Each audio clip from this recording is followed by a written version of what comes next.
rahmatullahi wa barakatuh. Kamar da kuka sani sunana Muhammad Hassan. Yau za mu gabatar muku da shirin mu na sana'a sa a ce insha Allah. Kamar da kuka sani a kowane lokaci ko kankare mu ka muku shirye-shiryen mu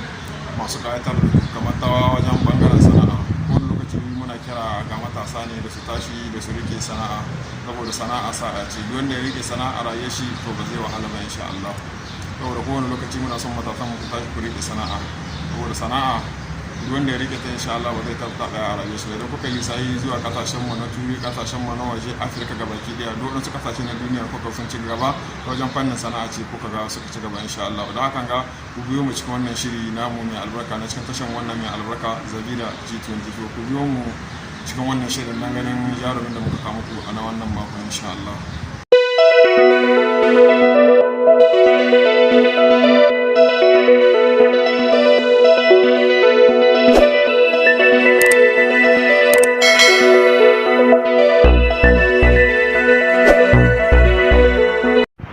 Assalamu alaikum wa rahmatullahi wa barakatuhu jama'a. Kamar dai yadda muka gaya muku ku biyo mu dan ganin shi wannan ƙayatattun shiri to ga mun zo insha Allah. Bagwa assalamu alaikum wa rahmatullahi wa barakatuhu. Ya sunanka? Sunana Alhadi Alhad. Alhad Alwa. Alhadi Alhad. To masha Allah kyau Alhad Alhad, mun zo dan ganin wannan gabatar da wannan aikin naku da muka zo na cikin wannan tasha ta mai albarka Zabira G24. Mun zo mu gabatar da mu shirin mu wanga namu shiri mai albarka. To Alhadar ni Alhadi Alhad na Nijar ka gane ko na shi jiya shan yankin tawa jiya shan tabara. To masha Allah kyau Alhadar me wannan aikin da ka shiga na garaji me ya jawo ra'ayinka ka shiga cikin wannan aiki mai albarka? Ni buzu ne. Asali na buzu ne kar. To masha Allah kyau me ya jawo ra'ayinka ka shiga cikin wannan aikin? Tsohi ne suka saka ka wannan aikin ko kai ne dai kai niyya gaban ra'ayin kanka ka shiga wannan aikin, kuma a gida ka koyi shi wannan aiki ko ko a nan dai Laraba suka doke ka kamar aikin wata kana koya ko ko dai tun da dai gida dai ka koyo shi ne? Wallahi ni dai zan baka bayani gidan ka gane ko ni lokacin da na zo kasa ga ka gane ko babu aiki wanda bai yi ba ka gane su ga kasa ka gane awar hankali na shiga iko ka gane ko na shiga milishiyat babu abin da ya cikin kasa ka gane ko ba dai daga kai na wannan abu duk bai da amfani ka gane awar hankali na shiga iko ka gane ko na shiga milishiyat babu abin da ya cikin kasa ka gane ko ba dai daga kai na wannan abu duk bai da amfani ko sai na shiga aiki na halal kai ka gane ko lokacin na sai na bari na shiga aiki na ruwa sai na ruwa na hake shi sai na shiga aiki wanda na motoci ka gane ko kan 17 wanda ne musa ka gane ko na shiga wanda aiki. To masha Allah ya ke yanzu da alhamdulillah Allah baraka ruwa ka gane ko na iya aiki alhamdulillah mun sai na shiga aiki na halal kai ka gane ko lokacin na sai na bari na shiga aiki na ruwa sai na ruwa na hake shi sai na shiga aiki wanda na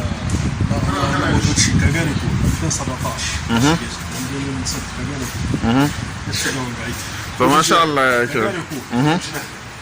yanzu da alhamdulillah Allah baraka ruwa ka gane ko na iya aiki alhamdulillah mun ka gane ko. To masha Allah ke wani kirari zaka yi matasa dan ganin su ma waɗanda masu zaman kashe wando hakan ga waɗanda ba sa son aiki hannu zaka ga dai sun yi karatu amma dai kuma sun ce ba za su je su kama ayya wata sana'a ba sai dai su je su dogara dai kawai su samu aikin gwamnati. Wani kirari zaka yi gare su kuma wani kirari zaka yi ga iyayen yara waɗanda ke da shawa su sa 'ya'yansu irin wanga aiki na hannu? Wallahi shi dai ka san dai yanzu in dai ba ta musulmi ma matasa ka gane aiki su tashi su kama shi su koyi aiki ka gane ko tun da yanzu duniya ga kake gani hukuma ba ta baka mu sai ka kama shi ka gane ko. Wallahi haka ne. Yau ka gani yanzu na koya aiki yanzu na zai kai sata alhamdulillah na koya aiki da zai ka sata nan ne aiki ina samu shi. Masha Allah ya ce na gane. Na haka ne matasa sauran da gida wadanda Allah su tashi su nemi aiki na ilmi ka gane. To masha Allah ya ce. Yanzu duniya ga kake gani babu abu da ke kan aiki. Allah ya haka nan daina. Ka gane ko in baka da ilmi baka cikin duniya. Allah haka ne. Kuma in baka da ilmi ka saka ba ta kama. Ka kasa ta kama maka saka kai baka da ilmi komai. Allah haka ne. Yanzu ni ina da ilmi da kai na yanzu kasa ta nemi abin da nake so cikin kasa ta. kaga na iya tukin mota babba na iya gyara na iya komai da komai ka gane ku da abin da nan da cikin kasa ta ina samu ina da ance yani ne abin da nake so masha Allah ke to wannan shawarwari zaka ba matasan mu waɗanda suke nan zaune zaka gani dai yanayin aikin wani aikin hannun ma zaka ga ya kama sana'a ya kaɗan ne ce kwana biyu zaka ga sana'a ya bata saboda sai shi gani kamar sana'a babu riba wani shawarwari zaka ba su game da sana'o'i wallahi shi ka san sana'a kala kala ka gane kuma sana'a tana sa hakuri kuma ce irin ci ka gane yanzu business ba wanga aiki da muke yi cikin duniya gashe da ake kuma shine ahsan sana'a ka gane ko kuma in ka koyo shi zaka ci kuma zaka sha ka ba wani ka gane ko ni yanzu yau ina so ka sata ka gane ko na iya in gude wuri in ba an wana su ma su ci wani su ci baya gare su ka gane ko to masha Allah ke to wannan aikin wani kalubale mutum yake fuskanta a cikin shi koko dai idan mutum ya zo zai koya wani kalubale ne a cikin aikin kuma wani nasarori akwai cikin wannan aiki na garaji wani irin wannan aiki na hannu wani kalubale a cikin shi kuma wani irin nasarori idan mutum ya haƙuri zai cimma biskiyar wanga aikin ai ka san dai wanga aiki da kake gani yana sa hakuri wani da ke na shige shi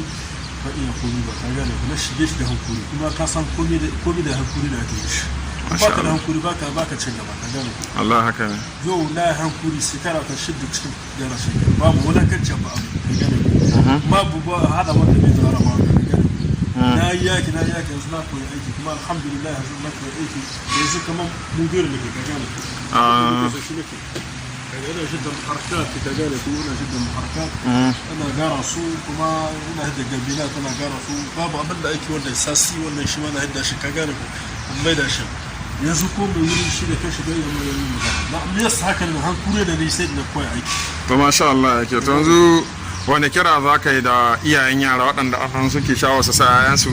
yi karatu ko wani kirari za ka yi da matasan mu su waɗanda suke shawar shiga wannan aikin wani shawarwari za ka ba su game da irin wannan aikin saboda kaga dan ganin wannan aikin gashi masha Allah gashi nan dai komai da komai dai ka kokkunce gashi nan kana neman kuma ka hada su wani kirari za ka yi da matasan waɗanda ke shawar su shiga wannan aikin na dai koyar wanda zai matasa da uwayen mutane yan Nijar da gane ko yanzu wannan kurare da kake gani mutum duniyar da kake gani kana ne aiki na ilimi ka gane ko aiki na ilimi ne aka cewa aiki na ilimi kamar yanzu zaman garage kamar aikin na ruwa masna ka gane ko kuma ka ce da mutum da ya tashi nema aiki shi bida aiki na hannu wanda zai aiki na hannu wanda zai mun ga mutane sun shiga aiki na dako mun ga mutane sun shiga aiki na cin lododi mun ga mutane ka gane ka amma aiki ba aiki ne ba to da kake da aiki ne aka ce aiki na ka ce da mutum shi bida aiki na hannu kama koyon keken dimki koyon gyaran motoci koyon gyaran motuna koyon dimkin tela aiki dai na hannu yanda mutum zai koyi wanda zai dogara da kanshi wanda zai dogara da Allah kuma shi dogara da kanshi wanda duk inda ya je a kasashen ga na duniya kenan zai ci shi sha kenan amma da yanzu ka ce ka zo da kai da koko ne wanda babu wahala ce Allah haka ne ka san shi mutum ya sai ka baka wahala kuma ka sha wuya kuma baka samu kodi ba Allah haka ne to an kai lisa irin kasashen mu na waje matasan mu masu hita waɗanda zaka ga idan suka je kasar waje maimakon su bi dan aiki su kama zuwa ga ne garafeta ne aikin jibis ne duk wani aiki na hannu dinkin takalmi ne sai kaga matasan mu ba sa son su nemi aiki na hannu su kama su dai sun yi son da duk inda suka je su dora inda ko kuma idan kaga mutum ya samu kuɗi irin miliyan 5 miliyan 6 ko jika 100 6 7 ya je gida maimakon shi kama sana'a sai ka ga kuɗin duk ya kashe su kuma ya tiya da wato wani irin shawarwari za ka bayar da waɗannan matasa masu zuwa zai ma magana wannan kamar yanzu kamar mutanen ka zo kai da ko ka samu dan kuɗi ka zo gida ka ce za ka kai rawa da su kuma ka abin da kai amfani da su baka amfani da su tunda baka da ilimin komai da su ka gane ku dole ka sa su cikin su ka kana kashe su sannu sai ka kare sai ka dawo ka gane ku ce wahala ce har ba ka kare da wahala ba amma dai kamar maimakon idan ya je gida dai kenan ya samu dan jarin shi dai yanzu hira kai na sani maka ka gane sai kowa ya gani ya diba menene amfanin koyi aiki na menene amfanin Allah haka nan dai ne muke so mai so idan muka zo amfanin koyan aiki yawo yanzu ina zo gani ba dole yanzu ina zo gida ko ban da kuɗi ina rawa ka ce da yau idan Allah sauke ka gida dai ko bakar kuɗi kuma zaka je ka kama aikin ka na sana'a na garaji zaka ci ka sha kuma haka ciyar da wani kuma waɗansu kuma su zo karkashin ka su ma su samu su kauri kenan a to masha Allah ya yi kyau tunda yanzu ka gane wanga aiki da kake gani wallahi duk dai hankuri muke shige shi na hada ma ni babu bartai wanda ba shiga cikin kasar Allah haka ne ka ce da aiki dai na hannu idan mutum ya ce koyan shi zai dole sai ya hakuri kuma dole sai ya kai zuciyar shi ne su kenan dan ya samu yadda yake so ka ce idan ba zai yi hakuri ba kenan ba zai samu yadda yake so ba dai kenan ba zai samu abin da yake so ka gane amma dan kai hakuri kan ne aiki da ilimi to kamar zuwan ga aikin naku da kuke yi na hannu idan mutum zai yi haƙuri kamar misali zai kai wata nawa kakin ya fara fahimta aikin kakin ya fara koyo wannan aikin kamar da shigar shi da iya shi zai kai tsawon shekara guda ko kuwa a da cikin watanni idan Allah ba mutum ilimi da basira na fahimta zai iya fahimta shi dai ka san aiki dai ka san dai aiki kan laraba sai da hakuri Allah sai da hakuri ka saboda in dai baka da hakuri ba to ko ga laraba da kake gani in ka shiga aiki tare da su مثلا كان اي كتاب اسمه ورشه اول حاجه سيكا كان دوكا دودود كان تشنت كان دوكا دوات كان دوكا الكوسو كان تربع كان شوي كان سيكا واحد ka ce da wanga ake idan mutum zai shirye na hannu inda na garaji na kowane da aiki na hannu ka ce sai mutum ya haƙuri saboda akwai kalubale da yawa a cikin shi shekara shida kai kana koyan shi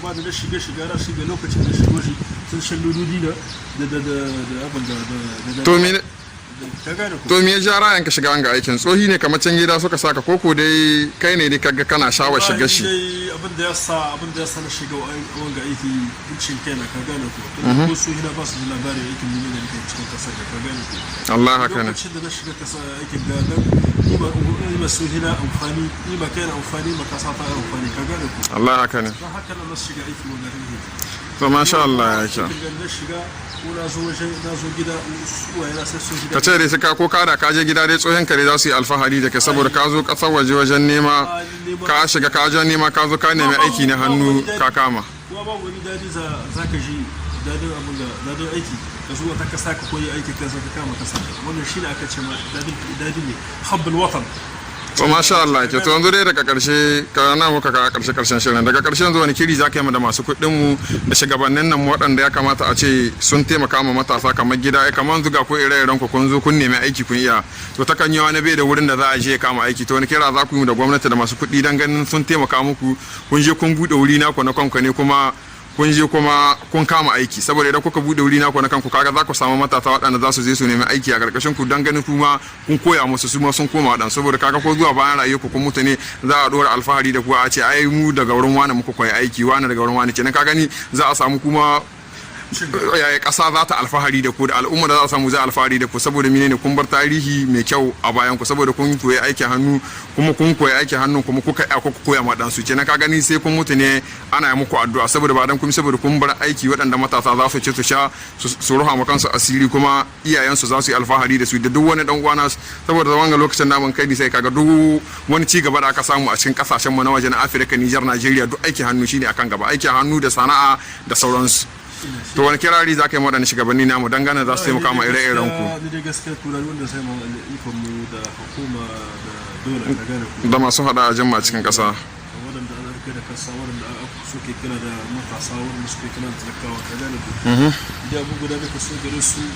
duk wanda ya koya aiki duk wanda ya iya aiki kamar dai wanda ya koya aiki ya iya aiki da yana da kyau a ce gwamnati da masu kuɗin mu sun taimaka don ganin wannan aikin ya daure matasa wanda sun ta iya aiki su ma matasa su koya ma wajen su waɗanda ba su iya ba su koya Allah haka ne ga kasan mu da hukumar mu da ikon mu da gane ku da kasan nan mu ji daɗi ita ma ta ji daɗi ka gane ku dadin da muke ji yanzu mutum ya zo ya wata kasa mutum ya zo ya je waje kasa ya koya aiki kuma ya zo cikin kasa kuma ya koya ma matasa wanda aiki da koya kasar shi sai kai ma ka gane kasar shi zai kai ma saboda idan ya kai ma kasar shi kuma ka gani akwai matasan da za su amfani da shi baka labari guda wanda ma baka da labarin shi mata yanzu guzai da kake gani yanzu ka saga mutum mawatani ne an kasa da ka gane muna da takardar kasa muna cikin hukuma muna aiki cikin iko cikin kasar ga ka gane kuma muna da yankin cikin tarabin da duk namu ne ka gane alhaya komai da abin da amfani wanda muke samu kasan mu muke kai Allah haka ne ka gane ku sai yake masha Allah yanzu dai nan muka ka karshen shirishin namu wata kira za ka yi manya-manyan waɗanda za su kama su taimaka ma matasa shugabannin mu da masu kuɗin mu da masu hada aji wani kira za ka yi musu saboda dan ganin wannan shirin namu kaga kira wanda nake musu su kira da mu su ba mu daham ka gane ku su ba mu so kamar su kula da ku su ba ku ƙwarin gwiwa kuma su ba ku muhalli wurin da za ku je ku aza sana'a ku dan ganin kun taimaka ma waɗansu. Banda makami wanda za aiki da su ka gane kamar su taimaka muku da kayan aiki ne aiki kenan kayan aiki waɗanda su motar wanga na gyara su kiluluwa su waɗansu toro haka so waɗansu gashin ga katarfala haka wanda za ku ɗauka kaya da waɗansu abubuwa hakan ga ita ba ka san gari kake gini abin da ya sata dan me kai kasa ba suna neman aiki suna neman aiki saboda cikin kasashen su akwai komi kenan waɗanda za su koya na aiki ta ba su kayan aiki sun zanna ciki Allah haka ne ka ce da kenan kake gwamnati da ta taimaka ma matasa da kayan aiki kenan zai ma magana guda ka gane duk wanda ya samu kayan aiki kasashe mustafi da ta yi wata kasa yana aiki ya koya kamar wani idan ya je wata kasa ko aiki yana da kyau a ce kasashe ta bashi kayan aiki ta taimaka mai da wuri wanda zai yi amfani na aiki wanda zai samu ya taimaka ma waɗansu ne kasa ita ma kasa da kake gani ba ta tahiyar sai da abu guda ta amfani masu aiki su amfani mutane waɗanda ba su iya komi Allah haka ne kasa sai ta zama kasa to masha Allah ke mi zaka ce wannan tasha ta mai albarka da da jiciyan tiyo wadda ta zo ta ɗauki wannan shirin dan ganin wallafa ma can goma matasa tasha ta ku na gode na ji dadin da sosai ka gane ko na gode maka amma dai abu da nake so sai mana aiki da korai ta ba mu ka ce ta rika kawo muku shirye-shirye masu kyau kuma ta rika fararkar da jama'a kenan labarin suna isa gida can suna isa Nijar mutane suna isa wajen shugabannin nan mu da wuri waɗanda kamata a ce masu hada aji dan kasan mu ta san tana da mutanen ta san kamar kasan mu ta san tana da matasa waɗanda kasashen waje waɗanda suka iya aiki hannu kuma suna son su zo gida Nijar su zauna saboda su tallafa ma waɗansu kuma ƙasa ta yi alfahari da su zo gida kuma su tashi da kasarsu to masha Allah ya yi kyau a duka da nan da muka ka karshe shirye mu sai dai daga baya insha Allah to kun ga dai wurin da muka zo muku dauki wannan shirin mai albarka to masha Allah kai sai ku biyo mu cikin shiri na gaba insha Allah na sana'a sa a ce insha Allah